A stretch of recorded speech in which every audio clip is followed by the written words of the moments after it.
नमस्कार दोस्तों, ब्लडी सत्य के एक और हैरान कर देने वाले बहुत ही ज़्यादा खौफनाक एपिसोड में आज आप लोगों का बहुत बहुत स्वागत है। दोस्तों, आज के इस वीडियो में आप सभी लोगों के सामने राहुल और अमित नाम के दो दोस्तों की ऐसी हैरान कर देने वाली ज़रूरत से ज़्यादा खौफनाक कहानी लेकर आ गया हूँ ना, जिसे सुनने के बाद आप लोग ना जाने क्या ही बोलेंगे। दोस्तों, ये दोनों ही लड़के मुंबई के गोरेगांव इलाके में रहने वाले लड़के हुआ करते थे। इनकी ज़िंदगी बहुत ही अच्छी थी। बचपन के दोस्त थे, जहां भी जाते थे साथ में जाते थे, घूमते थे, फिरते थे, मस्ती करते थे, मजे करते थे, एक जैसे आम बच्चे होते हैं उस तरह से। इनकी उम्र रही होगी 18 साल की। इन्होंने कभी इमेजिन नहीं किया था कि हमारी जिंदगी में कुछ ऐसा घट जाएगा। राहुल ने पूरी कहानी मुझे इंस्टाग्राम में लिख भेजा। दरअसल ये वाकया है आज से ठीक 5 साल पहले का, यानी सन 2017 का। 2017 की एक शाम, यही टाइम रहा होगा, मतलब गर्मी का मौसम रहा होगा।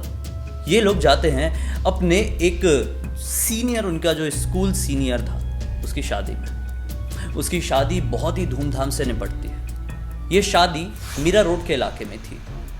ये लोग क्या करते हैं कि शादी में जाते, मस्त एंजॉय करते, मज़े करते। ये लोग ड्रिंक एंड ऑल नहीं करते थे, नशे वगैरह नहीं करते थे। शादी ख़त्म होती यही कोई रात के 10:30 बजे के आसपास, और ये लोग मीरा रोड से लौटने लगते हैं। मीरा रोड स्टेशन की बात है। रात के 10:30-11 बजे के आसपास मीरा रोड स्टेशन क्राउडेड रहता है। मीरा रोड स्टेशन में पहुंचते हैं और पाते हैं कि अच्छी खासी भीड़ है। ट्रेन आने ही वाली है। ना जाने क्यों ट्रेन लेट चल रही थी।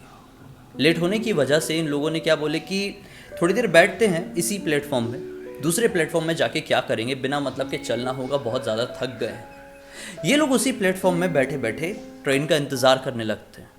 इंडिकेटर में दिखाता है कि ट्रेन आने को अभी 8 मिनट बाकी है। ये बैठे ही हुए थे और ना जाने कब थकान के कारण शायद अमित की एक नींद सी लग गई। नींद सी लगी और अचानक से ट्रेन का साउंड आया और इसकी नींद खुली वापस से। इसने देखा कि जो इतना क्राउडेड स्टेशन था वो पूरी तरह से खाली हो चुका है। घबरा गया, मेरा दोस्त कहाँ गया, इतने सारे लोग जो यहाँ पर मौजूद थे वो कहाँ गए। घबराहट के मारे इसने अपनी घड़ी को इस तरह से चेक किया और टाइम दिखा रहा था इस वक्त रात के 1 बजे। ये बहुत ज़्यादा डर गया, जो कि पेपर की इस तरह से कुड़मुड़ाने की आवाज़ से भी उठ जाता था। ये अभी इतनी सारी ट्रेनों की आवाज़ से, अपने दोस्त के उठाने पर, इतने सारे लोगों की हलचल से उठ नहीं पाया। ये क्या हुआ उसके साथ, पूरी तरह से हैरान था। ज़रूरत से ज़्यादा घबरा गया और इंतज़ार करने लगा कि अगली ट्रेन कब आए। ये शायद आखिरी ट्रेन होने वाली थी। इसके बाद सीधे सुबह ट्रेन होती। रात के समय ट्रेन बंद हो जाती 1-1:30 बजे के बाद। तो ये वही टाइम हो रहा था जब आखिरी ट्रेन आने का टाइम था। ये सोच में पड़ गया कि मेरा दोस्त चले क्यों गया। सोचा ट्रेन आने से पहले फ़ोन करके देखता हूँ दोस्त को। जेब से मोबाइल निकाला और पाया कि मोबाइल स्विच ऑफ पड़ा है, बैटरी डाउन होने के कारण। इसने अपनी किस्मत को कोसा और फिर से ट्रेन का इंतज़ार करने लगा। अब ट्रेन का जो सायरन था वो सुनाई दिया, ट्रेन का हॉर्न, और ट्रेन स्टेशन में आई। ये ट्रेन जैसे रात हो चुकी थी तो खाली ही नज़र आ रही थी। एक पूरा खाली डब्बा था। सोचा कि इसमें जाके बैठ जाता हूँ, आराम से फैल के सो के जाऊँगा। डब्बे में चढ़ता है और ये पाता है कि अंदर थोड़े आगे की तरफ एक औरत बैठी हुई है, पिंक कलर की साड़ी पहने। पिंक कलर का उसने अपने बालों में रिबन भी लगाई हुई थी और ये औरत थोड़ी अजीबोगरीब दिखाई दे रही थी। अब मैं कैसे कहूँ, मतलब इसका जो फेस था, इसके फेस में एक अजीब सी गहराई, अजीब सा एक्सप्रेशन जो बहुत ही ज़्यादा फेमिलियर नहीं लग रहा था। इसको, अमित को ना उसके चेहरे को देखकर थोड़ी घबराहट सी फील हुई और बोला जाने दो, अपने को क्या करना है, मैं तो सो के जाऊँगा। तो अमित दूर ही उस औरत से बैठ जाता है और बस सोचता है कि अब मैं सोते हुए जाऊँगा, क्योंकि मीरा रोड से गोरेगांव का रास्ता थोड़ा सा था डिस्टेंस वाला और अब तो नींद खुली जाएगी, अब इतना गहरा नहीं सोऊंगा।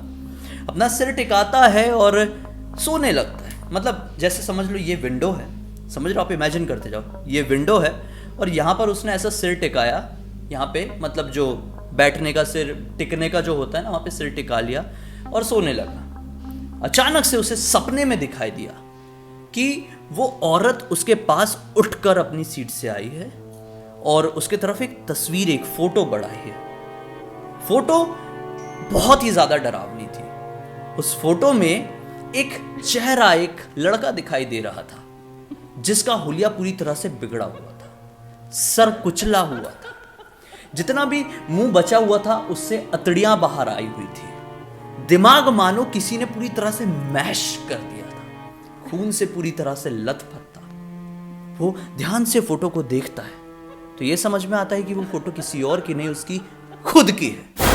जरूरत से ज्यादा घबराता है और झटके से नींद से उठता है। खुद की फोटो, मरने के बाद की खुद की फोटो उसने अभी अभी सपने में देखा था। डर गया। जैसी आंख खुली तो पाया सामने वो औरत नहीं बैठी है। जान में जान नहीं और शुक्रिया अदा पूरा किया कि अच्छा हुआ वो डरावनी औरत चली गई। उसका इतना गंदा सपना मुझे अभी दिखाई दे दिया, उसने मेरी ही मरी हुई फोटो मुझे सपने में दिखाई दे दी।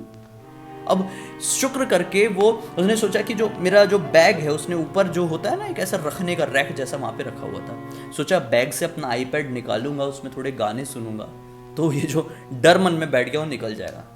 बैग उठाने के लिए इस तरफ से इस तरफ घूमा ही है, जिस तरफ विंडो और उसका बैग रखा हुआ था घूमा ही है। क्या पाया कि बिल्कुल मुंह के सामने वही पिंक साड़ी वाली औरत बड़ी वियर्ड सी स्माइल लिए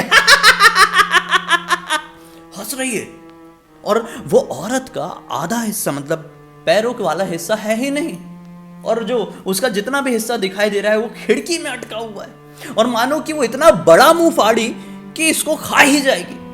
मुंह फाड़ के इसके मुंह की तरफ बढ़ी है कि अचानक से दाढ़ से फिर से सपना टूटा और इसकी नींद खुली। ये भी सपना था। अब जब इसकी नींद खुली तो ये स्टेशन में ही था, उसी मीरा रोड स्टेशन में, और उसे सोए हुए लगभग 10 मिनट हुए थे। उठा, पसीना पसीना, चीख रहा था। लोग भी आसपास थे। बाजू में इसका फ्रेंड राहुल भी बैठा हुआ था। राहुल ने पीठ में हार फेरते हुए कहा कि क्या हुआ, तू बहुत ज़्यादा घबरा गया क्या? क्या सपना देख लिया ऐसा? तू अच्छे से सो रहा था, मैंने सोचा सोने देता हूँ, और ट्रेन और 2-4 मिनट लेट हो चुकी है तो कोई बात नहीं, हम थक चुके हैं, सो गया। लेकिन क्या सपना देखा है? उसने बोला कि नहीं यार, जो भी था बहुत ज़्यादा डरावना था। मैंने सपने में ऐसा ऐसा देखा। उसने A to Z अपने फ्रेंड राहुल को सपना बता दिया। राहुल ने बोला कि हैरान होने वाली बात है, पिंक साड़ी वाली औरत पिंक रिबन लगाई है, तुझे तेरे ही मौत की फ़ोटो दिखा दी है, मतलब क्या हुआ? ये दोनों बात कर ही रहे थे कि अचानक से ट्रेन का साउंड सुनाई दिया। इस बार ट्रेन सचमुच में प्लेटफॉर्म की तरफ आ रही थी जो गोरेगांव जाने वाली थी। इसने सोचा कि यार चलो अच्छा हुआ ट्रेन आ गई। राहुल अब भी अपनी सीट में बैठा ही हुआ था। ये खुश हो गया, इसने अपना बैग उठाया, बोला राहुल चल यार ट्रेन आ गई है। राहुल कुछ नहीं कह रहा है, ये बोलता है अरे चल ट्रेन आ गई। राहुल बस सिर हिला रहा है। ये आगे बढ़ने लगा, पलटकर राहुल को देखा। अब राहुल ने भी अपना बैग उठाया और इसकी तरफ आने लगा। और जो येलो लाइन होती है, आपने देखे होंगे हर एक रेलवे स्टेशन को अगर आप याद करेंगे तो प्लेटफॉर्म में एक येलो लाइन बनी हुई रहती है। उस येलो लाइन से आपको पीछे ही खड़े रहना है। अगर आप उसके आगे जाएंगे तो आप ट्रेन से टकरा सकते हैं, बहुत ज़्यादा पॉसिबिलिटी है, इसलिए वो येलो लाइन बनाई जाती है। तो इसे साफ साफ दिखाई दे रहा था कि येलो लाइन यहाँ पर है और मैं यहाँ पर खड़ा हुआ हूँ, और यहीं पर खड़े होकर वो ट्रेन को देख रहा था और अपने पीछे आने वाले दोस्त राहुल को देख रहा था। अचानक से ना जाने कैसे वो ट्रेन बहुत ही नज़दीक आने लगी। ये आगे बढ़ा क्योंकि इसने ये पाया कि मैं येलो लाइन के काफ़ी पीछे हूँ।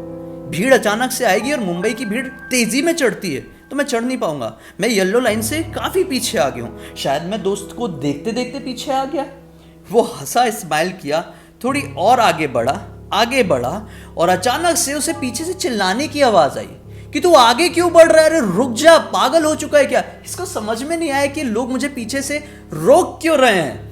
ये येलो लाइन तक पहुंचने की कोशिश कर रहा था क्योंकि ये चाह रहा था कि मैं पहले ट्रेन में चढ़ जाऊं और मैं अपने लिए और अपने दोस्त के लिए सीट पकड़ लूं। पीछे से लोग चिल्ला रहे थे, उसका दोस्त भी चिल्ला रहा था, ये सुन नहीं रहा था क्योंकि इसे ट्रेन में पहले चढ़ना था। क्योंकि जो ट्रेन थी वो थोड़ी आगे थी, येलो लाइन थोड़ी आगे थी। ये आगे बढ़ा और जुप, ट्रेन ने उसे उड़ा दिया।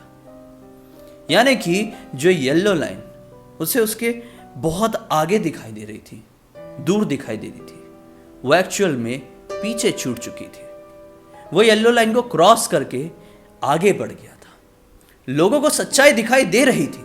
लोग इसीलिए उसे रोकने की कोशिश कर रहे थे कि तू जरूरत से ज्यादा आगे बढ़ रहा है, ट्रेन आ रही है और तुझे अब ठोकर पड़ने वाली है। लेकिन इससे कुछ और दिखाई दे रहा था। जैसे ये जुब से ट्रेन से टकराया, जैसे वो टकराया होगा, ट्रेन आगे बढ़ी होगी तो 2 डब्बों के बीच में गैप होता है ना। राहुल तो पूरी तरह से ब्लैंक। राहुल ने अमित को ट्रेन से टकराता हुआ देखा। उसके सामने कुचला हुआ अमित दिखाई दे रहा था। राहुल ने अपनी नजरें उठाया, सामने की तरफ देखा। 2 डब्बों के गैप से दूसरे प्लेटफॉर्म का नजारा दिखाई दे रहा था। वहां पर एक औरत खड़ी थी जिसने पिंक साड़ी पहनी हुई थी, बालों में पिंक रिबन लगाई हुई थी, हाथ में एक पुराने जमाने का कैमरा था और कैमरे से अमित की फोटो क्लिक कर रही थी। और यहां पर राहुल पूरी तरह से ब्लैंक हो जाता है और ऑन द स्पॉट बेहोश हो जाता है, क्योंकि शायद अमित ने अपना भविष्य देख लिया था सपने में ही। ये सुनने में बहुत ज़्यादा ऑकवर्ड, बचकाना साउंड कर रहा होगा, लेकिन बहुत ज़्यादा डरावना था। सच्ची घटना, सच्ची कहानी राहुल और अमित की। राहुल ने इंस्टाग्राम में मुझे लिख भेजा। बताइए क्या क्या होता है दुनिया में। कहा जाता है ना कि जिस किसी की भी मृत्यु आ रही होती है उसे उसका आभास हो जाता है और वो अपने किसी नज़दीकी को उस बारे में बता देता है कि अब मेरा वक्त शायद आ चुका है। शायद अमित के साथ भी उस रात कुछ ऐसा ही हुआ था।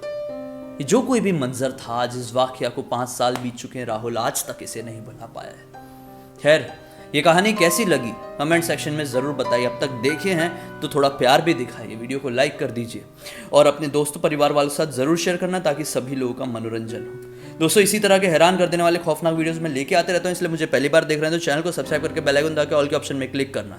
इंस्टा के लिंक इस वीडियो के डिस्क्रिप्शन बॉक्स में। अगर आप लोग चाहते हैं अपनी कहानी को पूरी दुनिया के सामने सुनाने मेरी जुबानी, तो लिंक भेज सकते हो सकता है मेरा अगला वीडियो आप लोगों की कहानी के साथी बन रहा हो।